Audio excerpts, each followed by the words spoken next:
هل سامسونج جالاكسي A16 هو ملك الفئة الاقتصادية الجديد؟ طب الموبايل ده قدم إيه جديد عن النسخة القديمة السامسونج جالاكسي A15؟ طب إيه الفرق بين ال A16 وال A15؟ وإيه العيوب الرخمة اللي لسه سامسونج ما حلتهاش في النسخة الجديدة السامسونج جالاكسي A16؟ طب هل نشتري النسخة الجديدة ولا نخلينا في النسخة القديمة؟ كل دي أسئلة إن شاء الله هنجاوبها في الفيديو ده. يلا حضر حاجة سخنة تدفينا في الجو ده ويلا بينا نبدأ. أخبارك إيه يا صديقي؟ يا رب تكون بخير. نبدأ بالتصميم. تصميم السامسونج جالاكسي A16 من بعيد زي ما هو من البلاستيك، بس بصراحة بلاستيك محترم، مع 3 عدسات في ظهر الموبايل لوحدهم كده ومش بارزين عن جسم الموبايل، ومع فريم مسطح تماما. تصميم واخد شكل كل موبايلات السامسونج حتى الموبايلات الغالية منها. وزنه بصراحة مش خفيف 200 جرام، لكن الوزن متوزع كويس ومع المسكة مش هتحس فعلا ان الوزن تقيل. نيجي بقى لأول تحسن في ال A16 عن ال A15، وهو إضافة معيار IP54 مقاومة لطرطشة المية. يعني المَيّة لو اتعرّض شوية رذاذ مَيّة مش هيحصل له حاجة إن شاء الله. طبعًا إحنا قُلنا لسامسونج ضافت المعيار مقاومة رذاذ المياه الIP54. راحت سامسونج شالت قدّامه منفذ 3.5 مللي الخاص بالسماعة. بس بصراحة لو عايز رأيي، أنا شايف إنه لأ، ما ضيفش المعيار الIP54 وحافظ على منفذ 3.5 مللي. ليه؟ لإن في الفئة الاقتصادية مش كل الناس تقدر تشتري سماعات بلوتوث أو سماعات تايب سي الغالية. فبصراحة دي أول حاجة رخمة أنا لقيتها في الموبايل ده. لو أنت وصلت معايا لحد هنا فشكرا ليك، وما تنساش تدعمنا باللايك والشير والسبسكرايب، وقول لي في الكومنتات رأيك، تفضل منفذ 3.5 مللي يبقى موجود في الموبايل ولا مقاومة رذاذ المية هي اللي تبقى موجودة؟ تفضل أنهي؟ قول لي في الكومنتات. نروح بقى نشوف شاشة الموبايل. الشاشة بقت أكبر 6.7 إنش سوبر أموليد فول اتش دي بلس بتردد 90 هرتز، وزي ما احنا شايفين لسه موبايلات سامسونج الفئة الاقتصادية موجود فيها نفس الشكل القديم للشاشة اللي بنوتش، والحافة السفلية لسه زي ما هي كبيرة. لكن التحسن عن ال A15 هي الحوافل على اليمين وعلى الشمال صغرت كتير قوي عن ال A15. لكن مش معنى كلامي ده إن شكل الشاشة بقى حلو أو مقبول، لأن أنا لسه عند رأيي لسه شكل الشاشة بتاع سامسونج هو الشكل القديم، وما ينفعش يكون بينزل لحد دلوقتي. بس هنا سامسونج بتلعب معاك لعبة يا صديقي.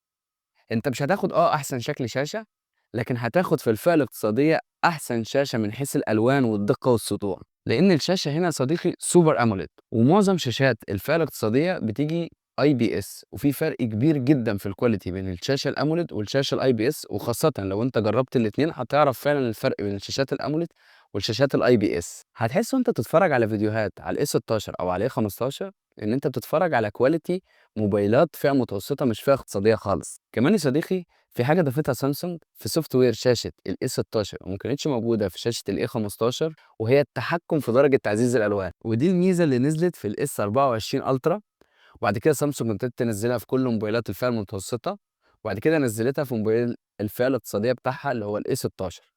والميزة دي بتخليك تتحكم في تشبع الألوان في الشاشة، والميزة دي فعلا حلوة وما كانتش موجودة في ال A15. وبالنسبة لسطوع الشاشة فهو 800 نيتس في ال A16 زي ال A15، و800 نيتس مع شاشة سوبر أموليد تحت الشمس مش هتواجهك أي مشاكل في سطوع الشاشة، وأدائها فعلا هيكون مقبول. والحاجة برضو العجيبة اللي لسه سامسونج مش ضايفاها حتى في الموبايل الجديد، وهي خاصية الأولويز أون ديسبلاي في ال A16 زي ال A15. وطبعا سامسونج عامله كده عشان تفرق بين موبايلات الفئه الاقتصاديه وموبايلات الفئه المتوسطه، لكن انت يا صديقي طبعا باي ابلكيشن ممكن تشغل الميزه دي عادي على الموبايل، ومفيش اي اعلان رسمي عن طبقه حمايه للشاشه او موجود سكرين بروتكتور على الشاشه او حتى موجوده في العلبه. نروح بقى لاداء الموبايل. سامسونج استخدمت برضو نفس المعالج اللي كان موجود في ال A15، وهو من ميدياتك الهيليو جي 99 تكنولوجيا 6 نانو 4G مش 5G، وطبعا مع احدث سوفت وير من سامسونج. وخد بقى الكبيره، معاك 6 سنين تحديثات اندرويد في موبايل اقتصادي. انا بقى عايز اقول لك يا صديقي ان الشركات التانية في موبايلات الفئة المتوسطة والفئة المتوسطة العليا ما بيدوش حتى نص الرقم ده، فسامسونج حرفيا بتعلي على كل المنافسين في حته التحديثات. مش هتلاقي موبايل اقتصادي بياخد 6 سنين تحديثات ودعم غير السامسونج جالاكسي A16.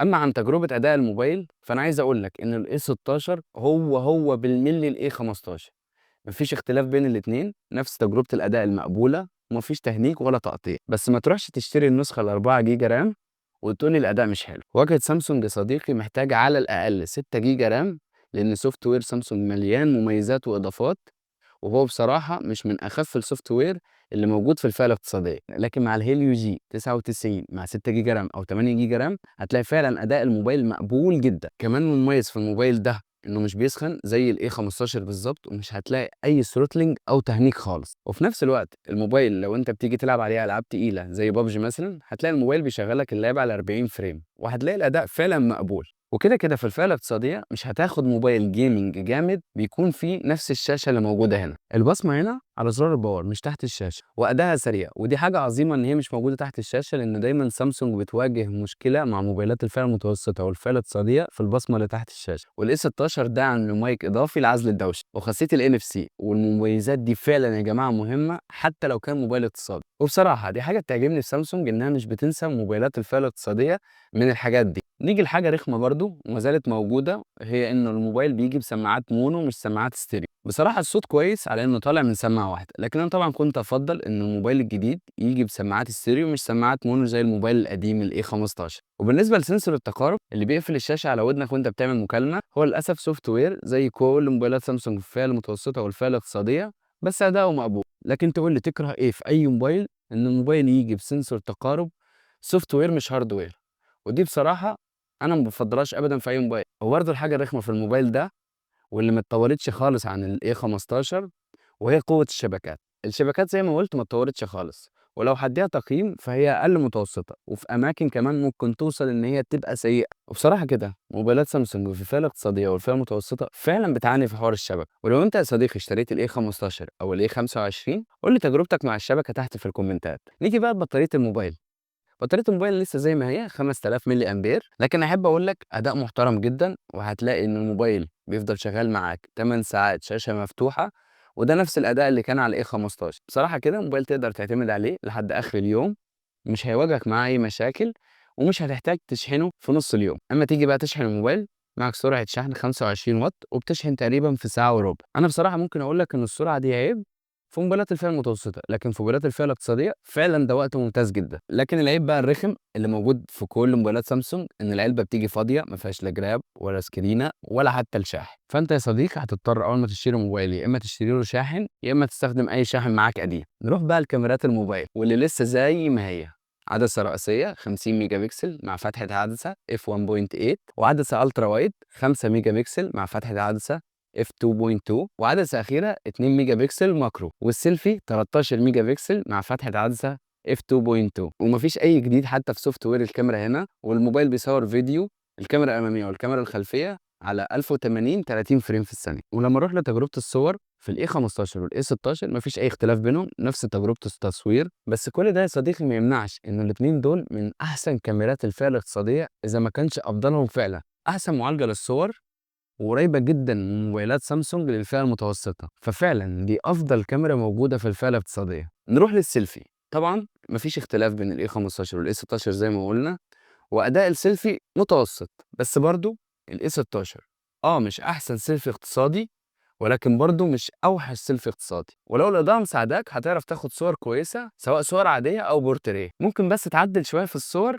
قبل ما تعمل للصور أبلود علشان تظبط الكونتراست وتزود حدة الصور شوية. وبالنسبة للفيديو زي ما قلنا بيصور 1080 30 فريم في الثانية، وتصوير الفيديو في الكاميرا الخلفية فعلا حلو، وده أفضل تصوير فيديو في الفئة الاقتصادية، على عكس تماما الكاميرا الأمامية اللي يا دوب بتأدي الغرض. وكمان يا صديقي صوتك في تصوير الفيديو هيطلع حلو بسبب المايك التاني اللي بيعزل الدوشة. نروح بقى لأسعار الموبايل، وهنا في مشكلة واجهتنا. أولا الموبايل بيجي بثلاث نسخ، نسخة 4 جيجا رام بمساحة تخزين 128، ونسخة 6 جيجا رام بمساحة تخزين برضه 128، ونسخة 8 جيجا رام بمساحة تخزين 256. قبل تصوير الفيديو كان الأسعار في رينج معين، وأنا باصور الفيديو حرفيًا سامسونج نزّلت لِستة جديدة بالأسعار بتاعتها. فأنا يا صديقي هاقول لك السعر القديم كام والسعر الجديد كام، وأنت لو نزلت وحبيت تشتري موبايل قارن بين السعر القديم والجديد، لو لقيت السعر القديم هاته. أول نسخة معانا ال4 جيجا رام بمساحة تخزين 128، وبانصحك تاني يا صديقي ما تشتريش النسخة دي. النسخة دي كان سعرها في رينج ال7400 جنيه، دلوقتي سعرها بقى تقريبًا هيبقى في رينج 7700 جنيه. تاني نسخة معانا هي 6 جيجا رام بمساحة تخزين 128، ودي النسخة اللي أنا بافضّلها. النسخة دي كان سعرها في رينج ال8000 جنيه، وبقى سعرها في رينج ال8500 جنيه. تالت نسخة معانا هي النسخة العالية، بتيجي 8 جيجا رام مع مساحة تخزين 256، وأنا برضه مش بافضّل النسخة دي وهاقول لك قدّام ليه.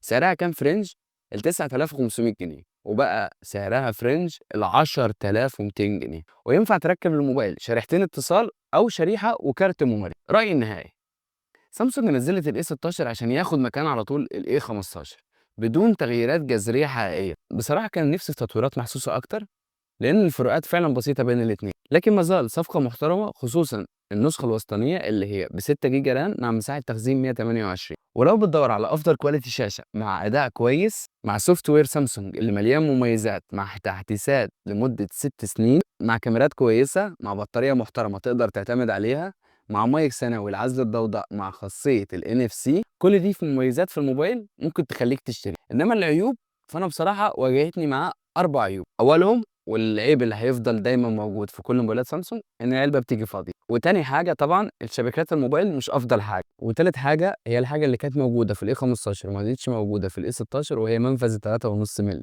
ورابع حاجه هي سنسور مكالمات، السوفت وير مش الهاردوير، ودي حاجه انا بتضايقني شخصيا، ممكن ما تضايقش ناس كتير، بس قلت لازم اقولها لك. وكمان يا صديقي بلاش النسخه الكبيره عشان بتخبط في موبايلات تانية اعلى، وهي الريدمي 13 والريلمي 12 ال4 جي، ودي موبايلات بشكل شاشة أحلى مع علبة فيها كل حاجة. وكمان هتخبط في السامسونج جالاكسي الاي 25 ال5 جي. فأنا عشان كده مش برشح النسخة ال 8 جيجا رام بمساحة تخزين 256. وكمان مع النسخة ال 128 و4 اللي هي 4 جيجا رام هتلاقي الموبايل متكتف ومش أحسن حاجة. فعلشان كده يا صديقي برشح لك النسخة ال 128 مع 6 جيجا رام. وده كان رأيي عن الاي 16 الجديد. بس يا صديقي لو انت معاك الاي 15 فما انصحش تماما ان انت تبيع الموبايل الاي 15 وتشتري الموبايل اي 16، لان انت حرفيا مش هتحس باي فرق تقريبا، غير طبعا ان انت هتخسر فلوس بسبب زياده الاسعار الجديده. ولو حابب تشوف احدث موبايلات اونر في الفئه المتوسطه ممكن تشوفه من هنا.